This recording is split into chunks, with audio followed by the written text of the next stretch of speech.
নমস্কার, আমি তস্মিনা। নমস্কার, আমি ইন্দ্রাণী। শুরু করছি বিয়ন্ড পলিটিক্স।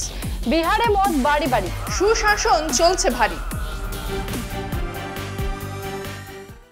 আজ সকাল থেকে আমার কিচ্ছু করতে ইচ্ছে করছে না।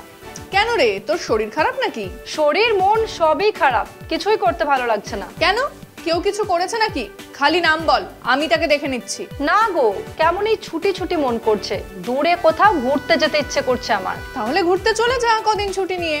সেসব আর আমার কপালে নেই গো। তাহলে মন খারাপ করিস না, বরং আমি তোকে একটা খবর দিই। কি খবর, তাড়াতাড়ি বলো। মদ, ড্রাগস আর বিহারের গল্প। এসব আবার কি? মদ, ড্রাগস, বিহার একসঙ্গে কি করে এলো? নীতিশ কুমারের সুশাসন সরকারের ইমেজ যে ভাওতা, তাও বোঝা যাচ্ছে। কেন, কি হয়েছে? ড্রাই স্টেট বিহারে প্যারালাল ইকোনমি চলে, মদের আর ড্রাগসের। ডিটেলসে দাও তো খবরটা আমাকে একটু। তুই এই খবরটা দেখ, তাহলেই বুঝবি। বিহারে অবাধ, সুষ্ঠু ও স্বচ্ছ বিধানসভা নির্বাচন করতে নির্বাচন কমিশন বড় পদক্ষেপ নিয়েছে। কমিশনের নির্দেশে পুলিশ, আবগারি দপ্তর, আয়কর বিভাগ, নার্কোটিক্স ব্যুরো এবং অন্যান্য সংস্থা যৌথভাবে অভিযান চালাচ্ছে। এখনো পর্যন্ত নগদ টাকা, মদ, মাদক ও উপহার সামগ্রী মিলিয়ে 100.79 কোটি টাকার অবৈধ সামগ্রী জব্দ হয়েছে এবং 953 জনকে গ্রেপ্তার করা হয়েছে। মডেল কোড অফ কন্ডাক্ট কার্যকর হওয়ার পর রাজ্যে সর্বত্র নজরদারি জোরদার করা হয়েছে। প্রতিটি জেলায় বিশেষ দল, ফ্লাইং স্কোয়াড ও চেকপোস্ট সক্রিয় রয়েছে। শুধু 31শে অক্টোবরই নগদ, মদ ও মাদক মিলিয়ে 1.19 কোটি টাকার সামগ্রী জব্দ হয়েছে। ইসির তথ্য অনুযায়ী বাজেয়াপ্ত হওয়া সামগ্রীর মধ্যে মদের মূল্য 39.72 কোটি, মাদক 21.16 কোটি, নগদ 9.11 কোটি, মূল্যবান ধাতু 5.72 কোটি এবং উপহার সামগ্রী 25.09 কোটি। এছাড়া নিরাপত্তার খাতিরে 20,000-এরও বেশি নন বেলেবল ওয়ারেন্ট কার্যকর হয়েছে এবং 953 জনকে জাতীয় নিরাপত্তা আইন ও নার্কোটিক্স আইন অনুযায়ী গ্রেপ্তার করা হয়েছে। রাজ্যের বিভিন্ন জেলায় 1000-এরও বেশি চেকপোস্টে অভিযান চলছে এবং 660টি অবৈধ অস্ত্র উদ্ধার হয়েছে। কমিশন জেলা প্রশাসন ও পুলিশ আধিকারিকদের নির্দেশ দিয়েছে অভিযোগ পেলে সঙ্গে সঙ্গে ব্যবস্থা নিতে এবং ভোটারদের নিরাপত্তা নিশ্চিত করতে। কোনো প্রলোভনে প্রভাবিত না হয়ে স্বাধীনভাবে ভোট দেওয়ার এবং সন্দেহজনক কিছু দেখলে প্রশাসনকে জানানোর আবেদন করেছে নির্বাচন কমিশন। কিন্তু প্রশ্ন থেকে যাচ্ছে, এত মদ আসলো কোথা থেকে? এত মদ বিলি হচ্ছে কি করে ড্রাই স্টেট বিহারে? আর সেই নিয়েই এবার সেম সাইড গোল দিলেন মধ্যপ্রদেশের বিজেপি নেতা তথা মন্ত্রী।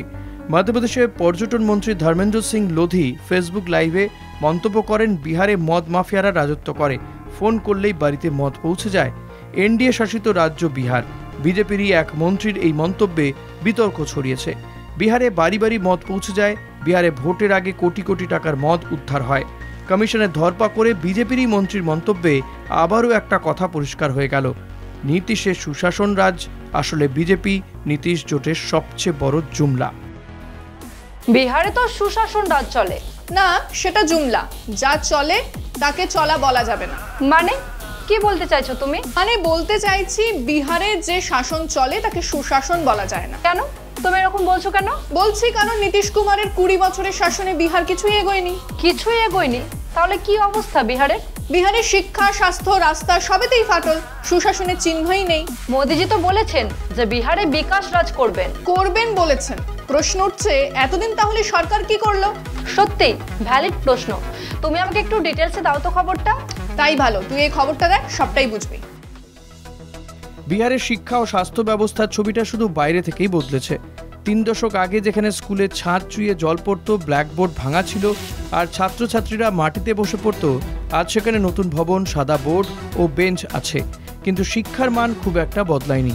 গত 2 দশকে নীতিশ রাস্তা, সেতু ও বিদ্যুতের জাল বিছিয়ে শহরের চেহারা বদলে দিয়েছেন, কিন্তু এই পরিবর্তন মানুষের জীবনে তেমন প্রভাব ফেলতে পারেনি।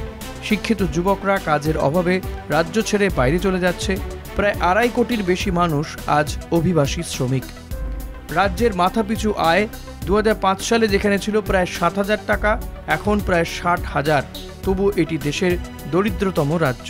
শিক্ষা ও স্বাস্থ্য সূচকে বিহার এখনও নিচের দিকে। বহু স্কুলে শিক্ষক ঘাটতি, পরীক্ষায় দেরি আর মজুরি বাকি থাকা সাধারণ ঘটনা। স্কুলের সংখ্যা বেড়েছে, বাজেটও বহুগুণ বেড়েছে, কিন্তু শিক্ষার মান কমেছে। পঞ্চম শ্রেণীর মাত্র 41% ছাত্রছাত্রী ক্লাস 2 এর পাঠ পড়তে পারে। মেয়েদের উচ্চশিক্ষায় অংশগ্রহণও অত্যন্ত কম। শিক্ষকদের নিয়োগে স্থানীয় স্তরে পক্ষপাত ও দুর্নীতির অভিযোগ রয়েছে। স্বাস্থ্য খাতেও একই ছবি। অনেক প্রাথমিক স্বাস্থ্যকেন্দ্র বন্ধ থাকে বা কর্মী থাকে না। গ্রামে মানুষ অসুস্থ হলে বেসরকারি ক্লিনিকে যায়, যেখানে চিকিৎসা খরচ সামলানো কঠিন। রাজ্যে প্রতি 2000 জনে একজন চিকিৎসক, যা বিশ্ব স্বাস্থ্য সংস্থার মানের অর্ধেকেরও কম। স্বাস্থ্য ও শিক্ষা দুই ক্ষেত্রেই গভীর দুর্নীতি ও অব্যবস্থাপনা। মিড ডে মিল প্রকল্প থেকে স্বাস্থ্যকেন্দ্র সর্বত্র অনিয়ম, ঘুষ ও সুপারিশ কালচার চলছে। বাজেট বরাদ্দ বাড়লেও তার বড় অংশ কোনো কাজে লাগানো হয় না। বিহারের মানুষ বলছে রাস্তাঘাটের উন্নতি হয়েছে, কিন্তু জীবনের মানের উন্নতি হয়নি। আর সুশাসন, স্কুলগুলোর আশেপাশে হাসপাতাল চত্বরে গেলে বোঝা যায় সুশাসন আসলে এক প্রকার চুংলা। বিহার তো ড্রাই স্টেট, কিন্তু বাড়িতেই তো মদ চলে আসছে। একেবারে ব্ল্যাক মানি, প্যারালাল ইকোনমি চলে সেখানে। তাই নাকি? আচ্ছা, সেই টাকার ভাগ কে পায় তাহলে? সরকারের নাকের ডগায় ব্ল্যাকে মদ পাওয়া যায়, সরকার জানে না? নিশ্চয় জানে, কিন্তু তাহলে মদ ব্যান করার নাটক কেন? ওটাই তো বিজেপির জুমলা, দুর্নীতিকে আইন করে দিয়েছে। দুর্নীতিকে আইন করে দিয়েছে মানেটা কি? মানে আইনকে ঘুরিয়ে, আইনকে কাজে লাগিয়ে দুর্নীতি হচ্ছে বিহারে। হাসপাতালে ফাটল, স্কুল বিল্ডিং এ ফাটল, এটাই কি সরকারের চেহারা? সেটাই হলো লাখ টাকার প্রশ্ন। বিহারে তবে এতদিন সরকার কি করলো? এবার তো ম্যানিফেস্টোয় এত প্রতিশ্রুতি। সব প্রতিশ্রুতি যদি সত্যি হতো তাহলে বিহার হয়ে যেত ইউরোপ। ঠিকই বলেছো। তবে চলো আজ শেষ করি। তাই বিয়ন্ড পলিটিক্স আজকের মতো এই পর্যন্তই। দেখতে থাকুন কলকাতা টিভি, রাত দিন 7 দিন।